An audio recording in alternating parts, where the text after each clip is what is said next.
The rich and colourful history of Sri Lankan art. Sri Lanka has produced many talented painters whose works have earned both national and international recognition. From traditional temple paintings to modern artistic movements, these painters have been significant in shaping Sri Lanka's cultural identity. Today we will be discussing the valuable contributions and artistic styles of Sri Lanka's most influential artists. I'm very pleased to be joined by Dr. Sri Fernando, a respected psychiatrist whose passion extends beyond the scope of medicine.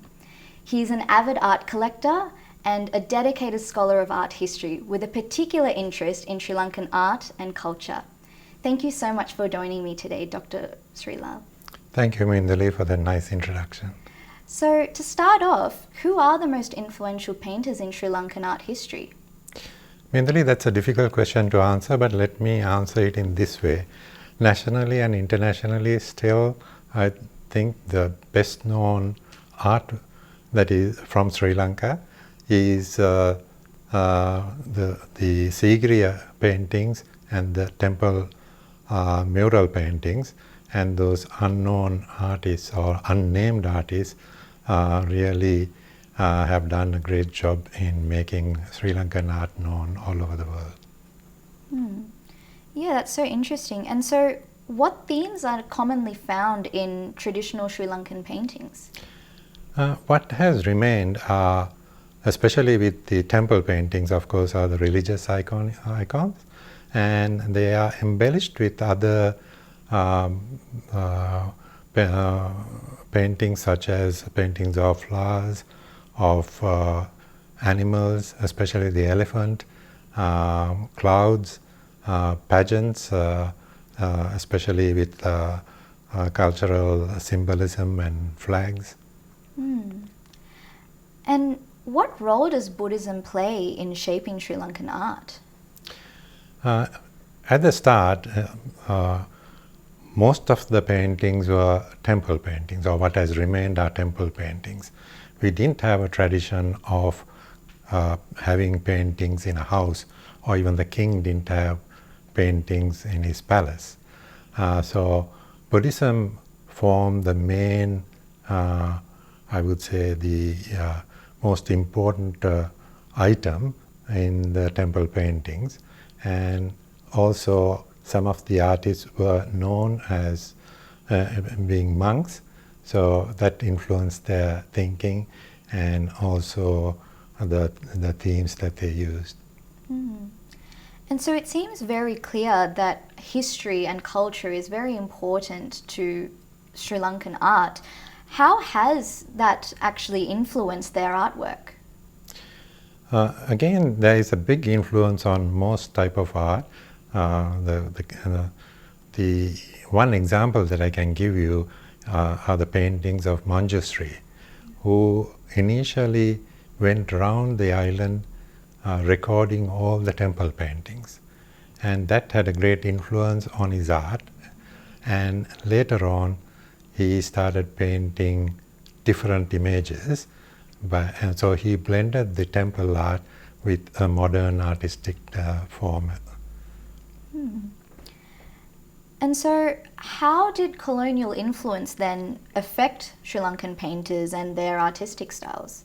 Yes, the European traditions of painting came to Sri Lanka through the colonial, the Portuguese, the Dutch, and the British. During the Portuguese times, there were not many art as such that has remained. Most of the art was in religious paintings, in churches, and also what has remained are the statues, and some of them were very well painted and decorated. We have a glimpse of some of the art of Sri Lanka in the ivory carvings that were sent by the court kings to the king in Portugal. They are in Portugal, and they have been written by art experts from time to time.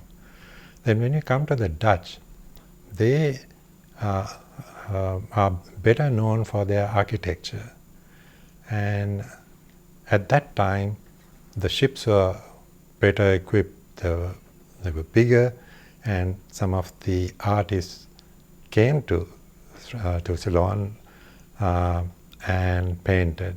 Some of the names are Gideon Lawton, Jan Brandes, Jan Scruder, and they are mainly paintings of scenes in natural settings, people, animals, and most of them were taken back by them.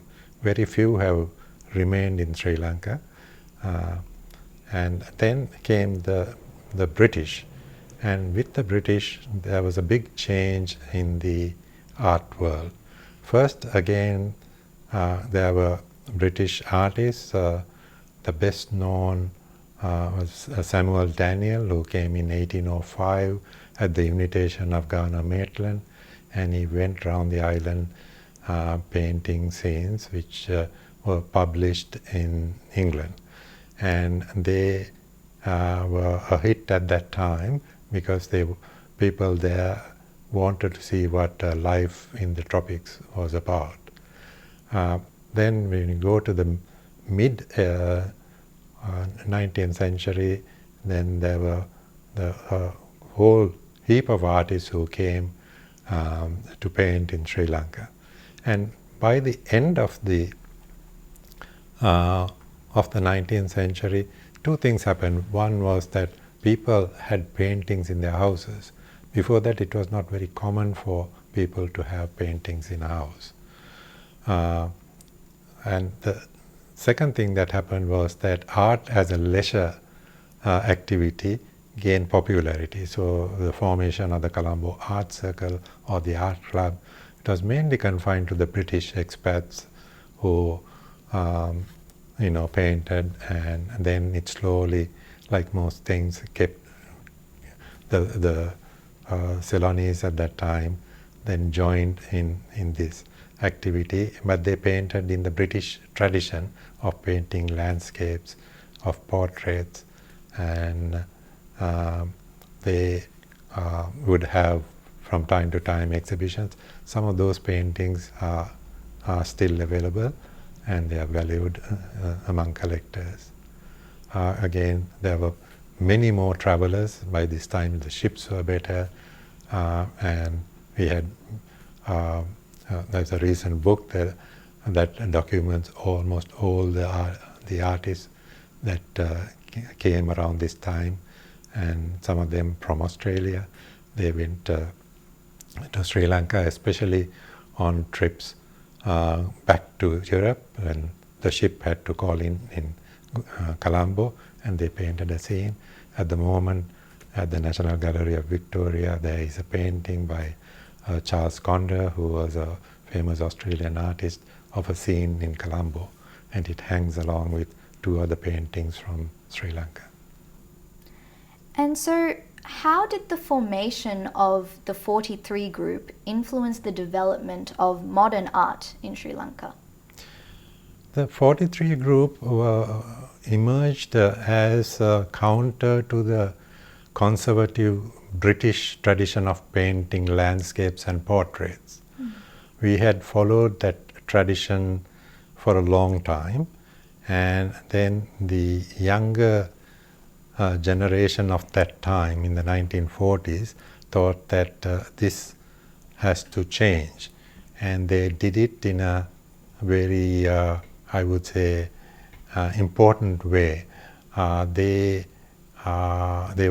of them were educated overseas, so they came under the influence of European art at that time, especially works of people like Picasso, and then they merged the traditional painting of Sri Lanka and also the modern way of expressing images. More than that, they also they democratized art in the sense that they started painting village people, scenes from the village, scenes from the beach, fishermen, and art moved from the elite portraits being painted to one of everyday people having their images captured forever.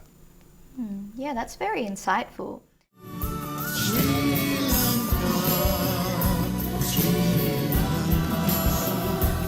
There's no better place on earth than you.